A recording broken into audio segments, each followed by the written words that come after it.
Bonjour à tous, merci et bienvenue. Merci de participer à ce webinaire. Donc celui-ci est animé par Jérôme Pellerin, un de nos coachs avec qui nous collaborons régulièrement. Ce webinaire est le premier de la rentrée et s'inscrit dans la lignée des webinaires orientés sur la recherche d'emploi. Chaque mois, vous allez pouvoir retrouver un des webinaires animés par le Career Center de Neoma. Et pour ceux qui se demandent qu'est-ce que le Career Center, en quelques mots rapidement, le Career Center est présent pour tous nos alumni. Nous organisons tout au long de l'année de nombreux événements, des apéros, des petits-déj, des rencontres en visio ou en physique, que ce soit en Île-de-France, en région ou à l'international. Et nous avons de nombreux outils pour vous aider dans la recherche de votre emploi, en début, milieu ou fin de carrière. Nous vous aidons pour la refonte de votre CV, de votre profil LinkedIn. On vous propose des mises en relation au sein de notre réseau, un service de mentoring, un job board mis à jour régulièrement et encore de nombreux outils. Donc n'hésitez pas à nous contacter. Je vais laisser la parole à Adrien, directeur général de Neoma Alumni. Voilà, faut que ça fonctionne. Super, bonjour à tous. Écoutez, pour ceux qui arrivent encore et ceux qui sont déjà là, un grand merci pour votre participation. Je vais en quelques mots vous présenter l'association pour compléter ce qu'a dit Judith. Neoma Alumni, c'est un des plus grands réseaux français, tout type d'écoles confondues. On est 90 000 diplômés. Partout dans le monde, il y a à peu près 30% de nos diplômés qui vivent à l'international. Et donc, c'est vraiment l'entièreté de ce réseau qui donne une puissance à notre école, aux gens qui ont fait cette école, aux étudiants, puisque nous accueillons aussi des étudiants aujourd'hui. On a travaillé ces derniers mois à qualifier notre base de données de façon très importante grâce à des outils d'intelligence artificielle qui nous permettent maintenant d'avoir une connaissance très précise de là où travaillent nos alumni, les jobs, les fonctions, les pays dans lesquels ils se situent. Et ceci est mis maintenant à jour tous les mois, alors qu'avant on mettait un an ou deux à pouvoir faire la mise à jour. Donc ça nous donne encore une puissance supplémentaire. Pourquoi je vous dis tout ça? Parce que on a lancé un nouveau service qui s'appelle la mise en relation qualifiée et qui doit vous permettre de pouvoir nous faire n'importe quelle demande en passant par un formulaire de contact que je vais vous remettre dans le chat. Vous cliquez là-dessus, vous remplissez. Il y a plusieurs cases qui correspondent à nos différents services. Vous nous faites part de votre besoin. Si c'est une mise en relation qualifiée, vous dites que vous souhaitez être mis en relation avec un alumni ou par exemple avec le Career Center de Judith parce que vous avez un besoin spécifique, vous êtes en recherche de nouvelles opportunités. Et en fonction de votre demande, vous allez nous dire avec quel type d'alumni vous souhaitez être mis en relation. On va recevoir, nous, cette demande, on va la traiter assez rapidement, et ensuite, on va aller regarder, nous, dans notre base de données, quels sont les alumni qui correspondent le mieux à votre demande. On se charge, l'association, de contacter plusieurs alumni qui correspondent à votre demande. Quand les alumni nous répondent, et donc nous, on va poser la question, voilà, on a un alumni qui souhaiterait être aidé sur tel sujet, est-ce que vous êtes d'accord pour discuter avec cette personne? Et une fois qu'on a la réponse, la personne nous dit oui, oui, pas de problème, je peux discuter. On va revenir nous vers vous pour vous dire telle personne est d'accord pour parler avec vous. Voici son numéro de téléphone, son mail ou son WhatsApp ou son LinkedIn en fonction du canal que l'alumni aura choisi pour discuter avec vous. Et là, vous n'aurez plus qu'à aller prendre contact avec cette personne. Le fait que l'association fasse cette mise en relation et agisse comme un tiers de confiance, c'est-à-dire que c'est l'association qui va poser la question à un autre alumni, ça démultiplie les résultats qu'on peut avoir. Et ensuite, quand on revient vers vous, vous avez la garantie de pouvoir rentrer en relation avec cette personne. Donc là, c'est nous qui faisons le travail de recherche pour pouvoir vous servir au mieux. Et après, ça génère des opportunités. Donc, quel que soit votre besoin, hein, ça peut être un besoin parce que vous êtes en recherche d'un job, vous êtes en reconversion professionnelle, vous cherchez un stage, un VIE, une alternance, vous voulez entreprendre, vous voulez discuter avec des entrepreneurs, ou alors tout simplement vous bossez dans une boîte, vous n'avez pas besoin de changer de boulot, mais vous vous posez des questions parce que vous lancez un nouveau produit ou un nouveau service dans un pays que vous ne connaissez pas, où il y a des différences culturelles qui peuvent être importantes, et ben là c'est bien de rentrer en relation avec un alumni pour pouvoir discuter avec lui. Vous êtes entrepreneur, vous cherchez d'autres entrepreneurs à qui vous pouvez pitcher le projet ou des entreprises. Enfin voilà, tout type de demande, n'hésitez pas. C'est vraiment un dispositif qui fonctionne très très bien. Et ce que je veux vous dire, c'est qu'on est 90 000 alumni, donc on peut vous mettre en relation avec ces 90 000 personnes. Mais derrière chaque alumni, il y a au moins 50 ou 100 contacts derrière. Et donc, on a beaucoup d'exemples où on met des gens en relation avec des alumni. Les alumni n'ont pas forcément directement la réponse ou l'opportunité professionnelle qui correspond à celle que vous demandez. En revanche, nos alumni ont dans leur réseau parfois des gens qui sont qui cherchent un profil comme le vôtre. Et donc, on a fait souvent, à travers les premiers cercles et deuxièmes cercles de réseau, finalement, on a trouvé des solutions pour les alumni qui étaient demandeurs. Donc vraiment, n'hésitez pas, c'est un super dispositif, ça fonctionne très très bien chez nous, c'est très bien structuré. Vous faites votre demande, on revient vers vous assez rapidement. Soyez très précis dans votre demande, plus c'est précis, le pays, la situation géographique, le poste, le niveau, etc., hiérarchique. Et en fonction de ça, on revient vers vous. Utilisez ces services. Je ne vais pas prendre plus de temps pour développer le reste, mais sachez qu'on a aussi des services de mentorat, donc des diplômés qui vont mentorer des étudiants, des diplômés qui se mentorent entre eux. Donc ça, pareil, c'est des dispositifs Neoma Alumni lorsque vous êtes adhérent. La mise en relation, même si vous n'êtes pas adhérent, elle est gratuite. La première est offerte à tout le monde, d'accord, pour que vous puissiez tester la chance de notre réseau. Donc, je vous invite vraiment à le faire. Je vais vous mettre le lien vers le formulaire de contact pour pouvoir développer des opportunités chez vous. Et puis bah, maintenant, je vais laisser donc sur un autre volet, mais qui va dans la même direction, Jérôme nous présenter le fonctionnement et les petites nouveautés de LinkedIn, qui est aussi un levier puissant, mais pensez aussi à le réseau Neoma Alumni, qui ne vient pas remplacer, mais qui est complémentaire au réseau que vous pouvez avoir sur LinkedIn. Je vous souhaite à toutes et tous une très belle présentation et surtout que vous appreniez des choses très intéressantes aujourd'hui. Bonne journée à vous. Et n'hésitez pas à poser des questions à Judith dans le chat et on y Avec répondra grand au fur et à plaisir. mesure. Merci Adrien. Bonjour à toutes, bonjour à tous. C'est un plaisir d'être d'animer ce premier webinaire dessus. Juste un petit mot sur ce que vient d'évoquer Adrien. La force des 90 000, c'est vraiment super important. Et si je prends mon propre parcours professionnel, les mises en relation dont on vient d'évoquer, je me suis retrouvé à m'expatrier en Suède pour suivre ma conjointe et j'aurais aimé adoré que ce service existe à l'époque. Donc vraiment foncez, je peux que être appuyé la démarche. Donc c'est parti, on va passer donc jusqu'à 13h30 ensemble. On va parler d'un sujet qui est vraiment important, incontournable, qui est LinkedIn. Vous êtes nombreuses et nombreux. Et surtout, il y a pas mal d'hétérogénéité. Certains d'entre vous sont étudiants, d'autres sont diplômés, certains travaillent depuis longtemps, soit à leur compte, enfin d'autres sont peut-être en transition professionnelle. Je vais essayer de répondre aux différentes attentes, sachant qu'il y a cette hétérogénéité dessus. On va utiliser le chat un maximum pour prendre des questions, pour pouvoir les traiter. Ce que je vous demande peut-être dans le chat, pour être sûr d'avoir le bon contexte, c'est peut-être de préciser justement si vous êtes étudiant, jeune diplômé, ou si vous êtes expérimenté en poste ou expérimenté en transition professionnelle. Ça va aider pour bien répondre aux questions. Je vous propose d'attaquer. Je me présente rapidement. Donc, je suis moi-même diplômé de Neoma. Mon, mon métier, c'est d'accompagner au quotidien des cadres confirmés, des entrepreneurs qui sont soit en poste sur une notion de coaching qui peut être pour la première fois, je me retrouve dans un COMEX et je dois avoir la bonne posture, notamment de manager des gens qui avant étaient mes pairs, ou alors des personnes qui sont en transition professionnelle, soit qui veulent changer de secteur, soit qui ont été remerciés tout simplement par leur employeur.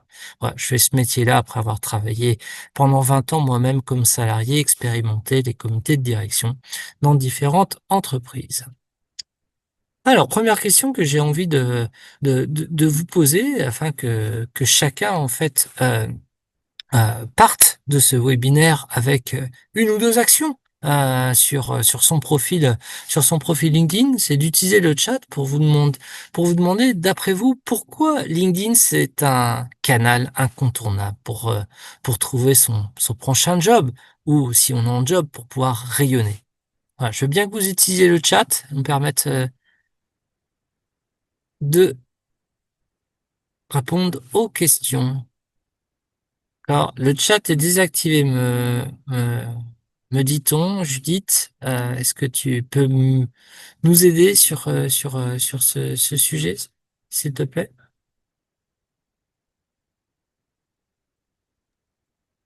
D'accord, Oh. j'arrive, je regarde tout de suite ce qui se passe avec le chat. Ok. Le temps qu'on règle ce sujet de Oui, je te chat, laisse ben, continuer. Oui, je vais essayer je vais anticiper vos réponses, hein, pour cette première question. On va régler le sujet entre-temps.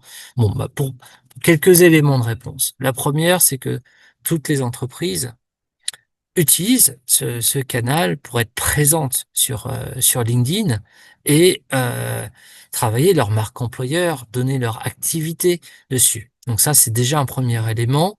Il y a une entreprise qui m'intéresse, qui fait partie de mes cibles. Je peux avoir des informations importantes sur cette entreprise-là, et notamment les personnes qui y travaillent, qui va m'aider en fait à cibler les bonnes personnes dans ma recherche d'emploi.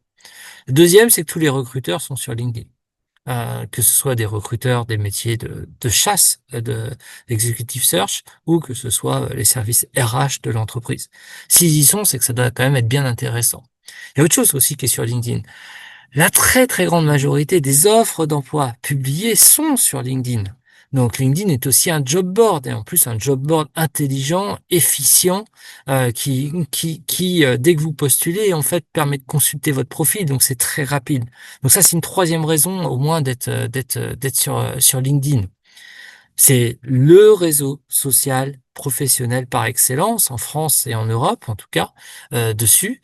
Donc, il est important pour réseauter, pour faire jaillir des opportunités, les fameuses mises en relation dont on parlait tout à l'heure. Donc, ça fait au moins une quatrième raison. Ah, je me permets d'en ajouter deux. Euh, c'est votre vitrine professionnelle. Vous, comme professionnel, c'est un peu votre carte d'identité professionnelle dessus. Donc, c'est important, en fait, qu'il n'y ait pas de déconnexion par rapport à ce que vous voulez dire de vous. Par par rapport à, est-ce que les informations sont actuelles? Est-ce qu'elles correspondent à votre projet? Donc ça, c'est très important.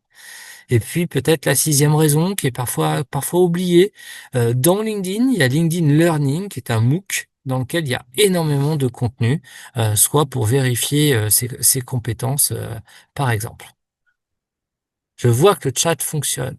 Super. Merci beaucoup, Judith. La taille du réseau est effectivement immense, voire illimitée, sur LinkedIn. Très bon point sur lequel je suis d'accord. Alors, vérifions la pertinence du chat. Est-ce que vous pouvez préciser, d'après vous, sur quelles sont les zones les plus importantes dans un profil LinkedIn, s'il vous plaît? J'en profite. Leandro, oui, le learning délivre des certifications. Et effectivement, Caroline, tu as raison, hein, je me permets de tutoyer tout le monde. LinkedIn Learning est disponible avec Premium. Premium, il y a un mois d'essai qui peut être particulièrement intéressant pour tout le monde. Donc le mois où vous prenez le mois d'essai gratuit avec Premium, ça correspond avec le mois où vous allez maximum utiliser LinkedIn Learning. Très bien, donc vous êtes beaucoup sur les éléments de titre, de section d'information. Est-ce que vous voyez autre chose, hein, que vous appelez différemment? Donc, Chloé, tu vois l'expérience aussi. Mes objectifs, ok. La photo. Ah, Karina propose la photo. Moi, je pense que vous avez à peu près tous raison, en fait. Tout dépend quelles sont les zones chaudes pour la personne qui consulte le profil. Ça va être tout ce qui va être en haut. Donc, que je le consulte sur un mobile ou que je le consulte sur un desktop va pas être la même chose. Et après, il y a les zones qui sont peut-être plus basses, mais qui sont essentielles pour l'algorithme. Et dans l'algorithme, il va y avoir des éléments que vous citez pas encore spécialement, qui va être notamment, ah si, voilà, Romain le fait avec les compétences dessus. Donc c'est un mix de ces éléments-là. Très bien, je vous remercie. Alors on y va. Je vais vous partager, selon moi, 10 principes pour gagner avec votre profil LinkedIn, quelle que soit votre situation. Alors, on commence par la photo. Ça a été cité. Bon, de manière très claire, voici un exemple un panel de photos possibles. Bon, on voit l'impact que peut avoir une photo, l'absence de photo, comme en haut à gauche. C'est très froid. Ce sont des couleurs froides par défaut sur LinkedIn ou des regards fuyants ou mal centrés, comme on peut avoir en bas à gauche ou en bas à droite, qui vont pas. Donc les conseils, ça va être plutôt de choisir une photo déjà récente, une photo professionnelle, un, un fond neutre va être important. Euh, Conseille plutôt la ligne d'épaule, plutôt que ce soit trop centré comme ça l'est pour la personne qui est en haut au centre dessus. Euh, voilà quelques conseils de bon sens. Si quelqu'un change de couleur de cheveux, par exemple, pensez à ce que ce soit récent, qu'il n'y ait pas une surprise importante au moment de la rencontre, par exemple. Messieurs, si vous avez l'habitude de porter la barbe et que votre photo de profil elle est sans barbe, etc., etc. Il peut y avoir une question de lunettes. Bref. Tous ces éléments-là vont être importants dans le choix de la photo. En tout cas, ayez une photo professionnelle, c'est très très important. Un outil pour tester la puissance de sa photo, ça peut être Photo Feeler, donc qui est une application freemium. Vous choisissez bien la partie business et vous allez noter des photos selon différents critères et vous allez avoir en échange de la communauté des notes qui peuvent être utiles. On a parlé photo, on n'a pas parlé de la cousine de la photo, qui est la bannière. La bannière, c'est cette partie-là en fait, c'est ce qu'il y a derrière la photo. Euh, donc, pareil, c'est très important. Pourquoi? Parce que s'il n'y a pas de bannière, en fait, c'est cette espèce de bleu-gris tout moche de LinkedIn. C'est pas très engageant. Imaginez que vous fassiez bien le job pour gagner avec l'algorithme LinkedIn, la personne tombe sur votre profil, il n'y a pas de bannière. Franchement, ça donne pas spécialement envie de s'attarder sur votre profil. Voilà. Donc, faites l'effort d'avoir une bannière. Alors, quels sont les conseils pour avoir une bannière? La bannière, alors, vous pouvez avoir une contrainte corporate. Vous êtes en poste, on vous demande de jouer les couleurs de l'entreprise. Bon, bah, vous n'avez pas le choix. Vous vous pliez à la règle. Si c'est pas le cas, ce que je vous souhaite, ce qui est important, c'est que la bannière de fond, elle exprime vraiment votre proposition, euh, votre offre de service, votre proposition de valeur, le positionnement. On utilise le mot que vous souhaitez. Donc, elle va vraiment être tournée sur aujourd'hui et demain. Demain, si vous cherchez à vous réorienter, beaucoup plus que sur le passé. Beaucoup plus que sur une photo que vous trouvez jolie, parce que c'est un paysage qui vous est cher, etc., etc. Donc, pensez vraiment qu'elle doit, en un clin d'œil, en fait, quasiment déjà expliciter ce que vous avez à offrir en fait au marché. Pourquoi vous rencontrez? Là, j'ai pris 4 exemples très divers. Vous avez en haut à droite un directeur financier qui fait le parallèle en fait de la finance et des choix stratégiques d'une entreprise avec les jeux d'échecs. Vous avez en bas à droite quelqu'un qui est directeur d'investissement et pour montrer en fait les différentes participations que le fonds d'investissement dans lequel il travaille a, il va utiliser des logos de différentes entreprises pour montrer la diversité. En bas à gauche, vous avez un professionnel du marketing qui va lui se marketer avec ses principales compétences et faire l'analogie avec un cocktail. Voilà. Et en haut à gauche, vous avez une quatrième personne où je trouve que c'est pertinent aussi, qui est vraiment dans la direction de projets de transformation pour le compte d'entreprises et d'industries et qui à la fois joue les codes de la modernité et l'importance du bouton Start Future dedans. Donc c'est 4 versions très différentes en fonction de la situation de ces personnes-là que je me permets de vous conseiller issues de mes accompagnements comme étant pertinents par rapport à leur quête, par rapport à ce qu'ils souhaitent communiquer. Alors, je vais passer au conseil suivant. Il s'agit du titre qui est un peu de la même veine en fait avec le titre. Hein. Donc, sur le titre, donc ce qu'on appelle le titre, c'est ce qui est en dessous du prénom et du nom. Donc, vous avez trois exemples ici. Alors, première chose à savoir, c'est que l'algorithme va beaucoup se nourrir du titre. Et au-delà de l'algorithme, la personne qui va tomber sur votre profil, c'est quasiment une des premières parties de texte qu'elle va lire. Donc, assurez-vous de ne pas parler un jargon qu'elle ne comprend pas déjà. Donc, il faut faire cet exercice difficile de gagner avec l'algorithme et aussi de gagner avec le lecteur, que ce soit très clair en fait votre position dessus. La bonne nouvelle, c'est que vous avez 220 caractères pour le faire. 220, c'est à peu près 3 lignes, comme on le voit avec la professionnelle qui est à droite, par exemple. Donc, en 3 lignes, on peut raconter des choses intéressantes dessus. Ça, c'est la première chose. Alors, ça a peu d'intérêt de raconter, par exemple, si je suis directeur commercial de l'entreprise Yoplait, je vais pas écrire directeur commercial Yoplait comme titre. Ça a peu d'intérêt.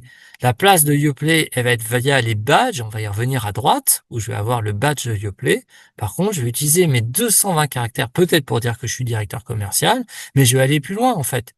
Directeur commercial, il y a plein de directeurs commerciaux. Est-ce que je suis en charge de la force de vente et des comptes clés, par exemple? Est-ce que je suis en charge de la force de vente, des comptes clés et du trade marketing ou du développement des ventes?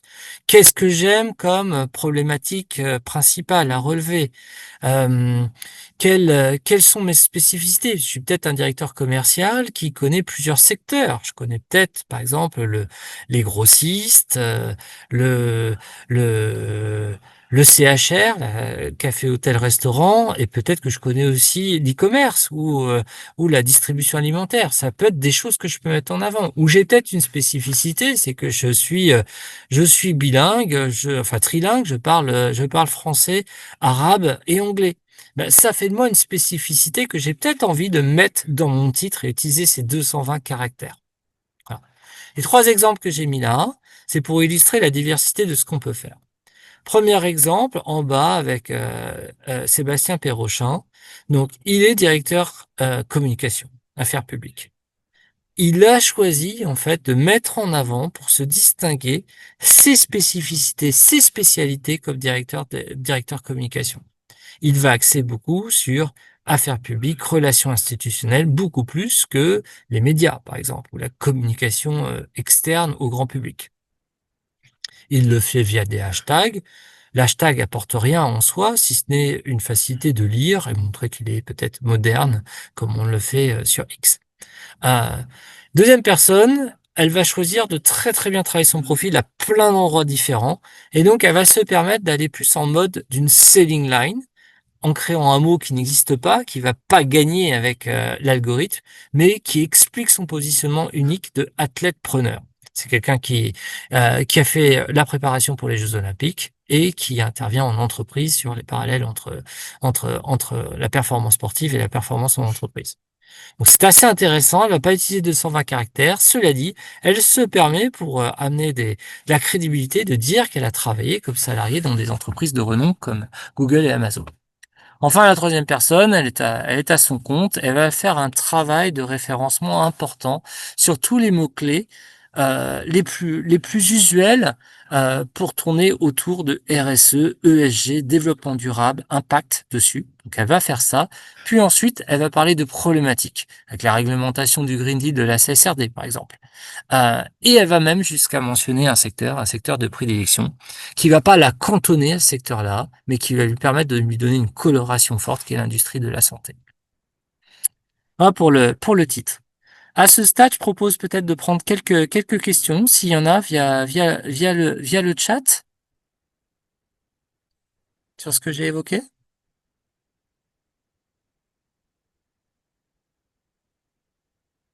Ok, les émoticônes, est-ce que c'est utile, Marine? Oui, c'est utile. Pensez que les émoticônes, on les verra fonction des émoticônes que vous choisissez. Par exemple, les drapeaux, on les verra sous la forme d'un drapeau sur mobile. On les verra sous le FR, par exemple, ou je crois, euh, euh, I pour Italie, etc., etc. Donc, vérifiez bien en fonction du device, en fait, comment ils apparaissent pour être sûr que ça vous va.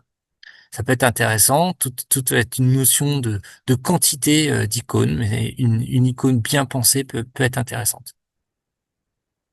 Ok, je continue. N'hésitez pas à poser les questions ou vos remarques au fur et à mesure via le chat. Je parlais des badges tout à l'heure. Donc, ce qu'on appelle les badges, hein, si je reviens, on est effectivement dans le cas du bas, là, sur ERTA et Université Paris-Sorbonne. Donc, important d'avoir les badges dessus d'une formation et d'une entreprise. Évidemment, si vous êtes étudiant, ça va être compliqué d'avoir une entreprise, sauf si vous êtes en apprentissage ou si avant de reprendre les études à Reims, vous avez fait, vous travaillez. La manière dont on le fait, c'est toujours la même chose sur LinkedIn, hein. On va sur son profil, on utilise le crayon, donc l'icône du crayon qui permet d'entrer dans un module. Et là, vous allez voir, il y a cette encoche verte, afficher l'entreprise actuelle dans mon résumé, afficher l'école dans mon résumé. C'est comme ça que l'on choisit. On coche ça. On a la possibilité pour tout ce qui va être formation de choisir celle qu'on souhaite. Alors, moi, je vous conseille évidemment de choisir Neoma, mais si vous faites un autre choix, sachez que vous pouvez le faire. Si elle est s'il y a une raison de le faire pour vous. Et pour l'entreprise, on peut choisir aussi, mais uniquement dans les entreprises dont on n'a pas arrêté dans la partie expérience de LinkedIn, la date. Donc, il faut que la date soit toujours en cours. Donc concrètement, j'ai fait un apprentissage pendant mon bachelor qui était entre 2022 et qui s'est terminé en décembre 2023. J'ai inscrit dans mon expérience que ça terminait en décembre 2023. Je vais pas pouvoir choisir cette expérience-là aujourd'hui.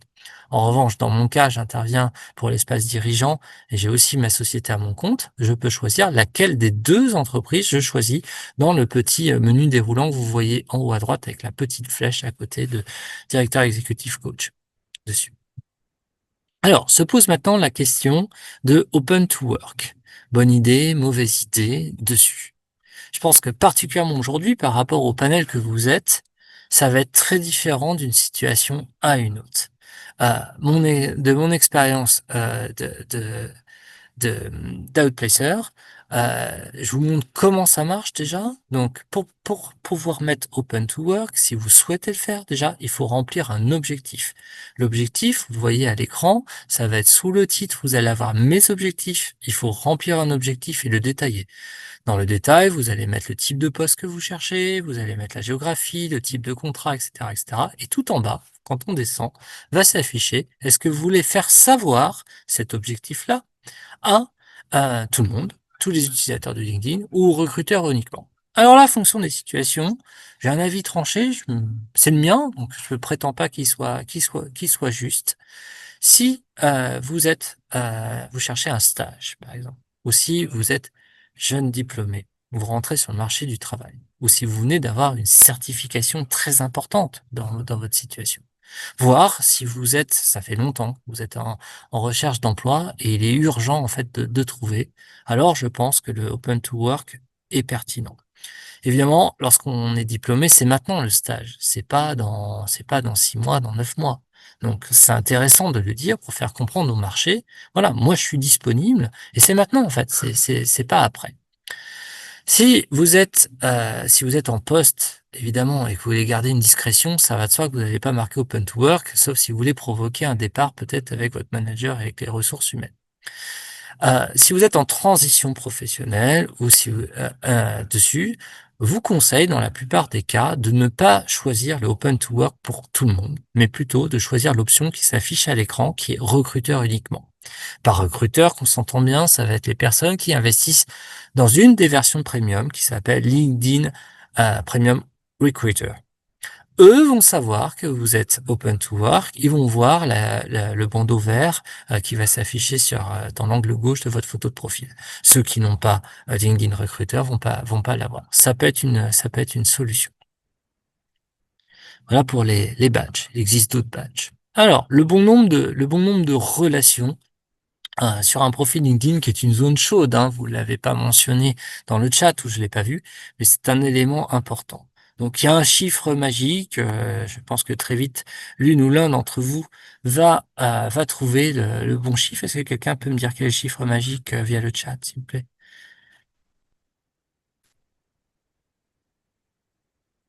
Voilà, bon, vous l'avez toutes et tous. Donc, il y a 2 chiffres magiques en fait, hein. Le premier, c'est effectivement 500. Pourquoi? Si j'ai 100 relations, ça va être marqué. Si j'en ai 102, pardon, ça va être écrit 102.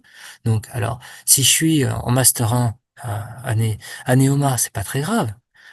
Mais par contre, si je suis dans le marché du travail depuis longtemps, ça va interroger. Est-ce que cette personne a vraiment un réseau? Est-ce qu'elle est sociable, etc. Donc vraiment, ne prenez pas ce risque-là. Allez vers les 500. Quand vous avez plus de 500, on ne sait pas si vous avez 500 ou 5000. Donc ça, c'est le premier élément. Ensuite, il y a un deuxième élément sur le bon nombre de relations. Plus vous avez de relations, plus vous avez une chance de connaître quelqu'un qui travaille ou qui a travaillé dans une entreprise que vous visez. Ça va être intéressant dans le processus de recrutement, évidemment, via une démarche réseau, eh bien se renseigner sur l'environnement dessus. Donc, il y a une différence entre 500 minimum, ensuite essayer d'en avoir plus que 500, le plus possible, évidemment, avec la mesure du bon sens qui est de ne pas accepter toute demande de relation, par exemple de quelqu'un qui vendrait ses services et dont vous feriez pas grand-chose. Plusieurs moyens que j'ai affichés à l'écran sur augmenter son nombre de relations, pour être sûr de tenir le temps. Je ne vais pas rentrer dans le détail dessus. Alors ça, vous l'avez tous dit, cette partie-là, comme une section importante, et je ne peux que confirmer. Donc on se parle de la section info, ou about en anglais, je crois que vous avez appelé, peut-être pour certains tout à l'heure, le résumé. Alors, déjà, donc elle est essentielle, cette partie-là. Elle est essentielle à la fois pour l'algorithme et à la fois pour la personne qui lit votre profil. Que cette personne, que ce soit vous qui soyez à l'initiative, par exemple, d'une demande de mise en relation, que soyez à l'initiative d'un entretien réseau, ou que ce soit un employeur qui consulte votre profil ou un professionnel. Donc, vraiment extrêmement importante. Première chose, ayez-en une. Elle n'est pas là par défaut. Il faut aller la mettre.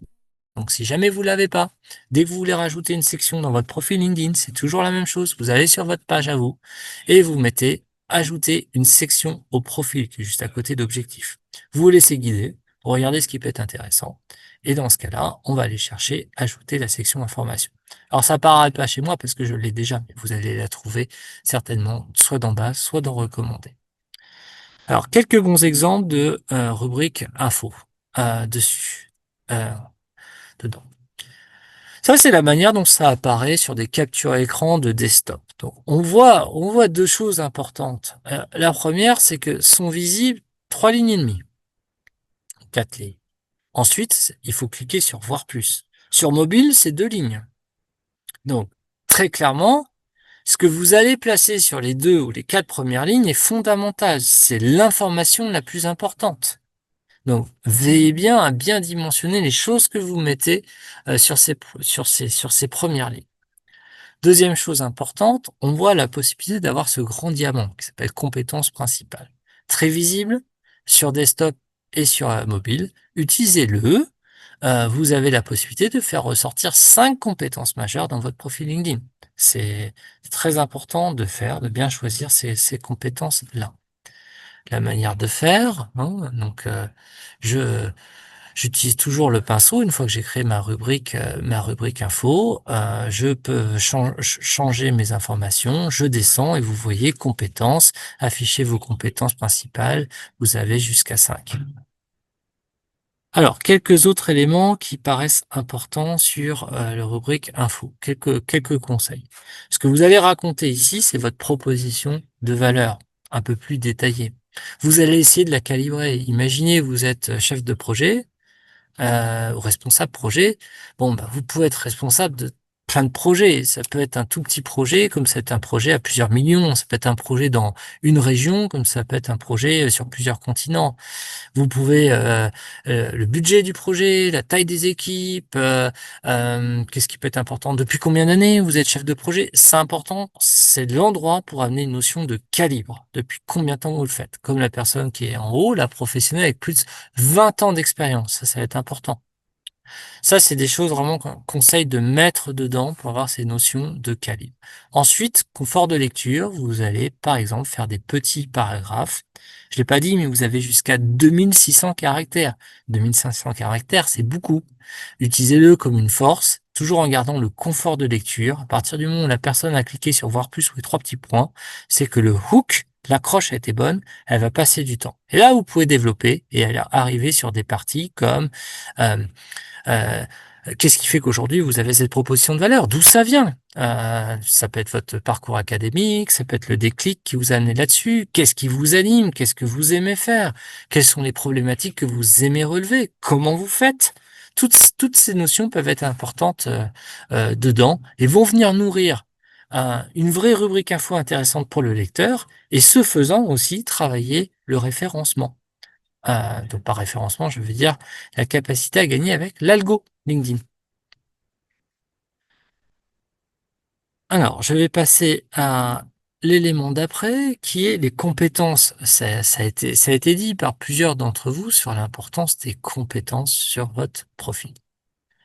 Alors, première raison sur pourquoi les compétences sont clés. C'est pas ça, pardon, je vais y arriver.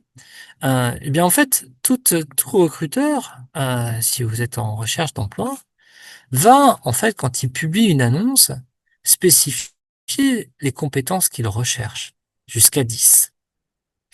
Si vous matchez pas avec ces compétences-là, quand je dis matcher, c'est pas le fait que vous les ayez intrinsèquement, les compétences, c'est le fait que vous les ayez remplies sur LinkedIn, dans une nomenclature, dans une taxinomie. Si vous les avez pas remplis dans LinkedIn, même si vous les avez, même si vous êtes un très très bon professionnel pour ces compétences-là, vous avez aucune chance. Pourquoi? Parce que la personne, dans le cas précédent, Madame Gley de chez Everpool Recruitment, les offres qu'elle va recevoir vont être classées par pourcentage de match par rapport aux compétences qu'elle a renseignées dans l'offre.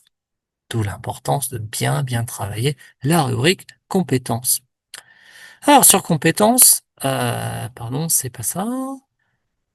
Sur les compétences, la recommandation, c'est d'en ajouter au moins 50, d'en avoir au moins 50. Parce que c'est votre meilleure chance de jouer avec le champ lexical qui est utilisé pour décrire des compétences que vous avez. Je reprends mon exemple de directrice commerciale tout à l'heure.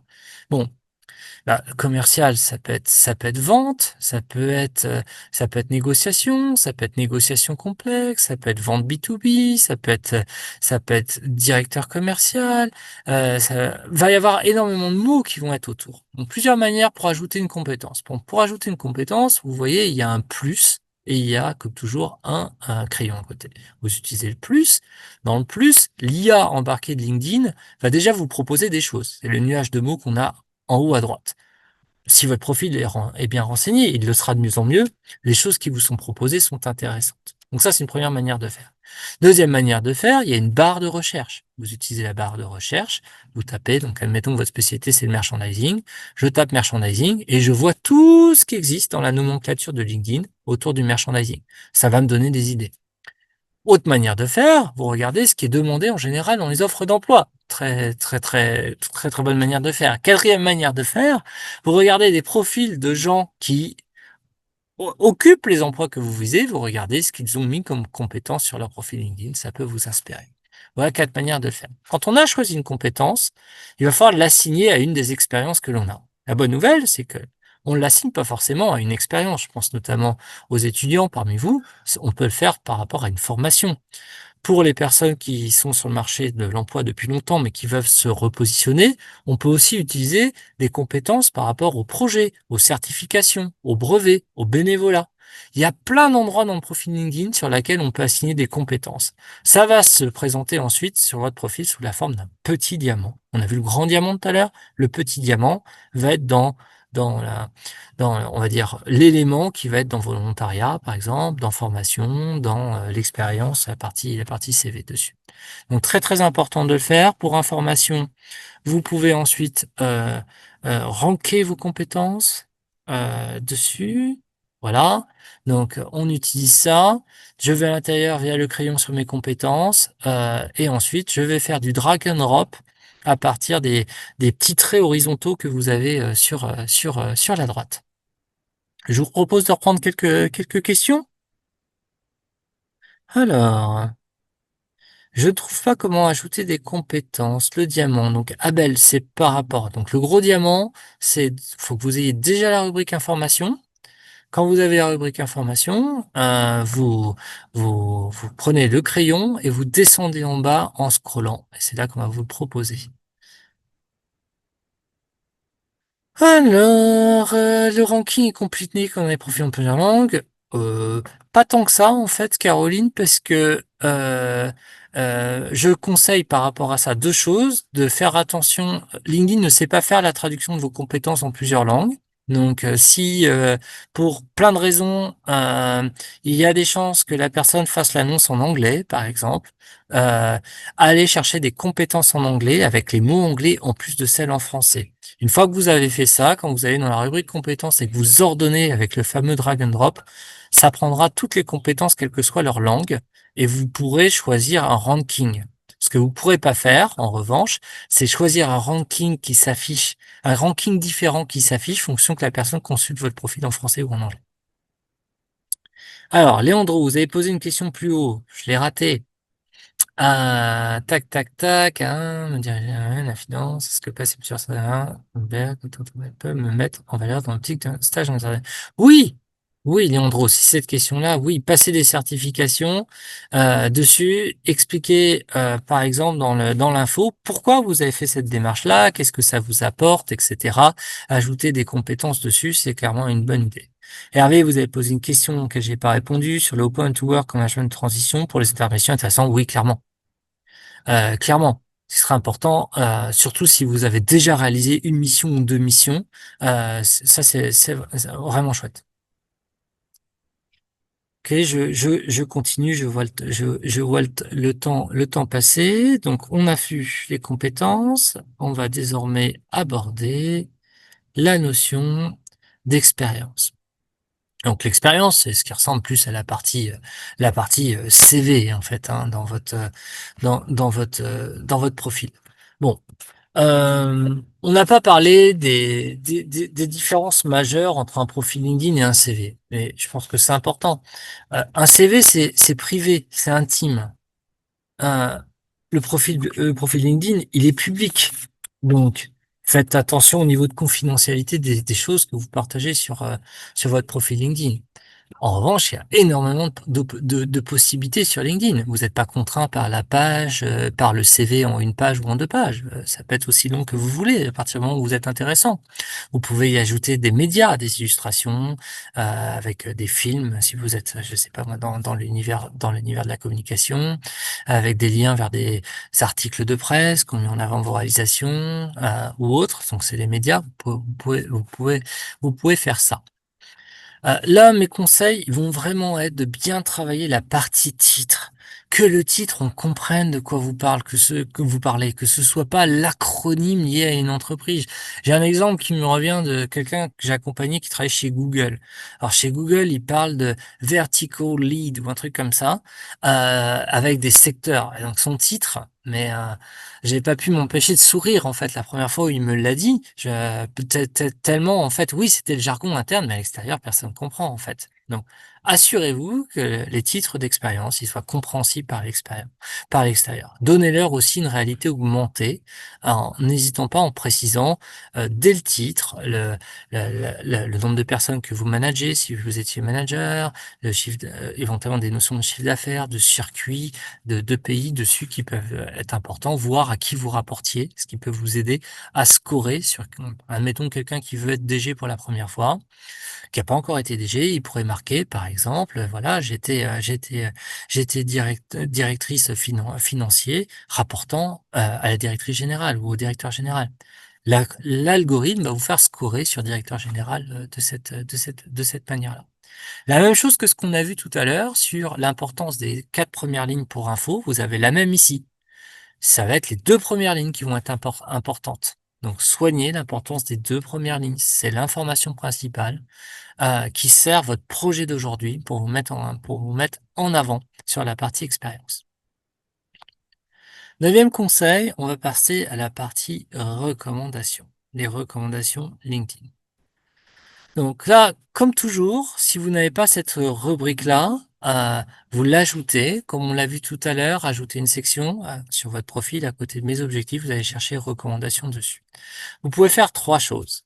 Vous pouvez ajouter des recommandations avec le plus, vous pouvez modifier des recommandations avec le crayon comme d'habitude, et vous pouvez gérer les modifications en attente. Là, ce qui me permet important de partager avec vous, c'est pourquoi des recommandations. L'algorithme LinkedIn va donner un bonus aux personnes qui ont des recommandations. Donc, allez les chercher. Elles vont vous aider pour tout votre parcours professionnel d'ailleurs, pas forcément que pour maintenant dessus. À tout moment, on le voit avec l'encoche à droite, là, activer, désactiver. C'est vous qui avez la main pour décider si aujourd'hui, octobre 2025, c'est pertinent que je la montre, cette recommandation ou non. Si ça ne l'est pas, je la garde entre guillemets au chaud en magasin. Peut-être que dans 2 ans, elle le sera de nouveau, je réactiverai. C'est tout à fait possible. Vous voyez avec l'écran en bas, euh, quand une personne a rempli une recommandation pour vous, c'est vous qui décidez si vous voulez l'ajouter au profil. Avec les 3 petits points qui sont ici présents, vous pouvez demander une modification à la personne. Bon, va falloir qu'elle veuille aussi refaire l'effort de vous réécrire une recommandation. Mais là, par exemple, Alexander, dans ce cas-là, j'aurais pu lui dire Thank you for your recommendation. My mistake. I was expecting it to be in German, par exemple. Bon, est-ce qu'il va prendre la peine de me l'écrire en allemand? C'est pas sûr, mais je peux le faire. Voilà. La même manière, quand vous demandez une recommandation, vous pouvez demander une recommandation à n'importe quelle personne avec qui vous êtes connecté. Et vous allez pouvoir personnaliser la recommandation. Par exemple, par défaut, ça va être est-ce que vous pouvez m'écrire une recommandation? Un truc comme ça, je crois. En fait, mais vous pouvez très bien dire, voilà, j'apprécierais que vous m'écriviez une recommandation. Si ça peut vous faire gagner du temps, voici même une trame qui peut vous être utile. Évidemment, sentez-vous libre de la modifier. Oui, il y a une version intermédiaire qui pourrait être, voilà,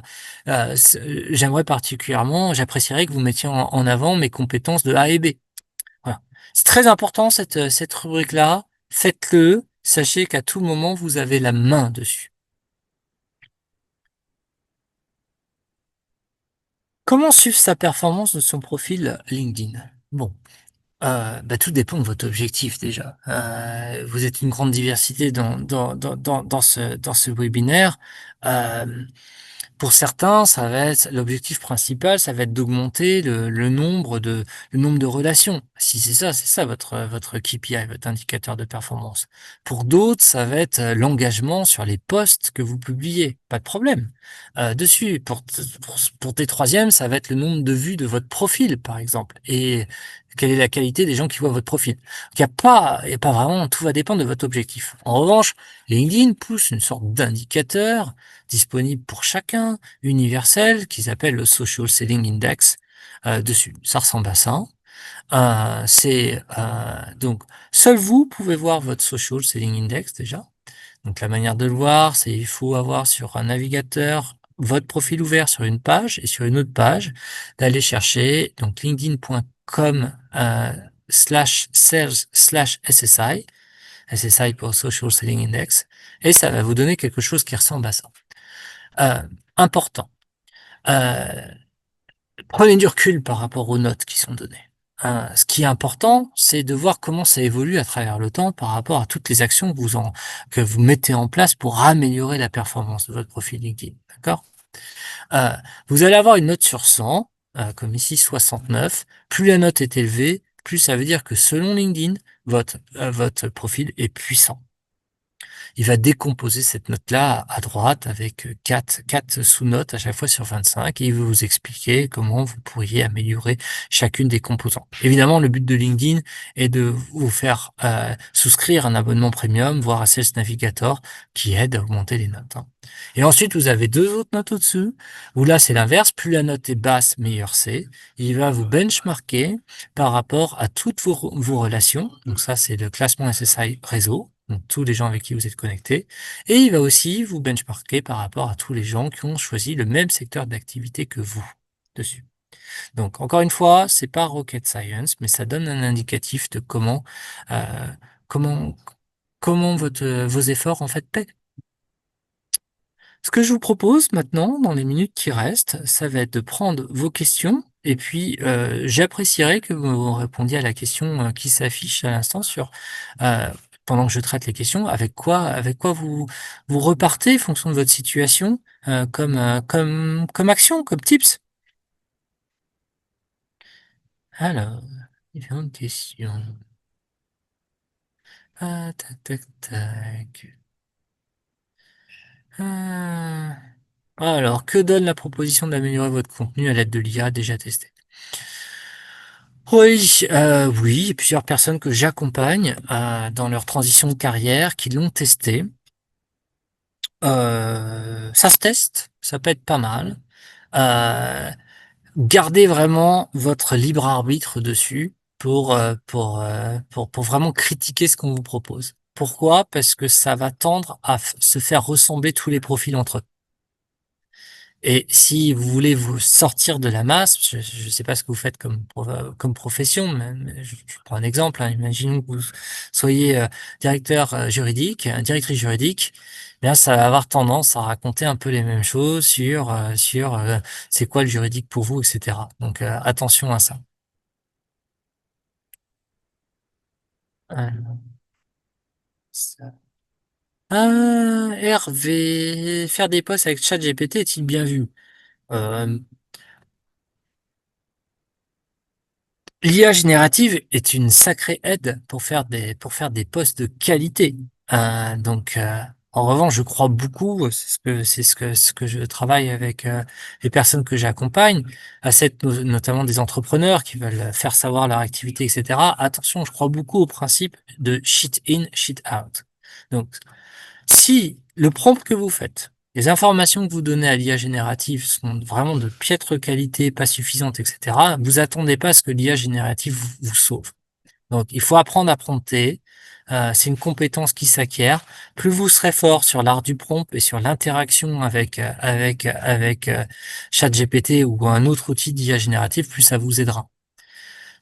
Mon conseil 1, c'est ça. Le conseil 2, c'est garder votre lucidité pour avoir toujours le contrôle à la fin, pour mettre de l'émotion, de la note personnelle. Et puis après, vous avez peut-être une situation où vous avez besoin de faire des posts tous les jours, mais faites attention au massif posting qui consisterait par exemple à parler du même thème chaque jour, mais de manière remodelée. L'IA générative, c'est faire, mais les personnes qui vont vous lire vont le voir.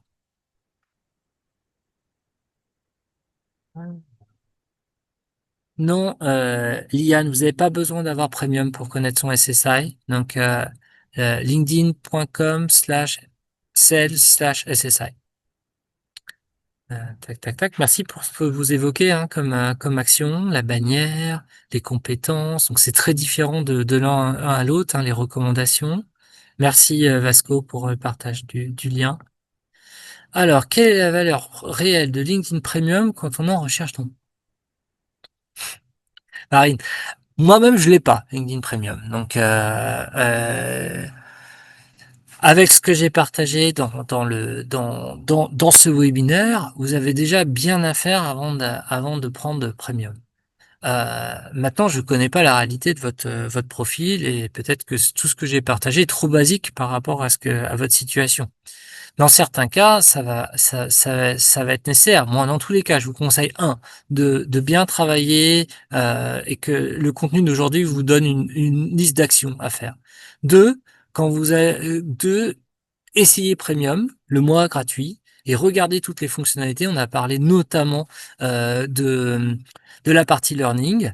Faites-vous votre religion sur est-ce que l'investissement vaut la chandelle?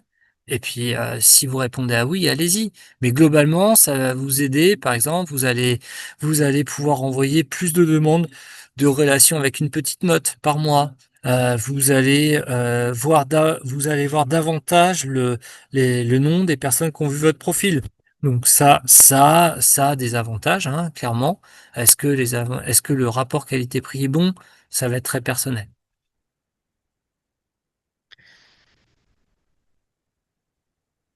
Alors, j'ai peut-être raté des questions et n'hésitez pas à la remettre parce que dans le flow, je m'en excuse, mais Caroline, je pense pas que les recommandations soient lues par les recruteurs. Je pense en fait les recommandations, ça donne un bonus pour l'algo. parce qu'il voit que vous avez compris cette rubrique-là, donc votre profil est travaillé, etc. Donc c'est ça dans le sens où ça le fait. Après, c'est un bon moyen pour vous. À un moment donné, un recruteur va demander des fameux euh, références, des contacts à appeler. C'est aussi un moyen pour vous de tester la fiabilité et la volonté en fait de vos anciens boss, par exemple, ou vos anciens collègues, ou vos anciens clients, par exemple, hein, si vous êtes à votre compte.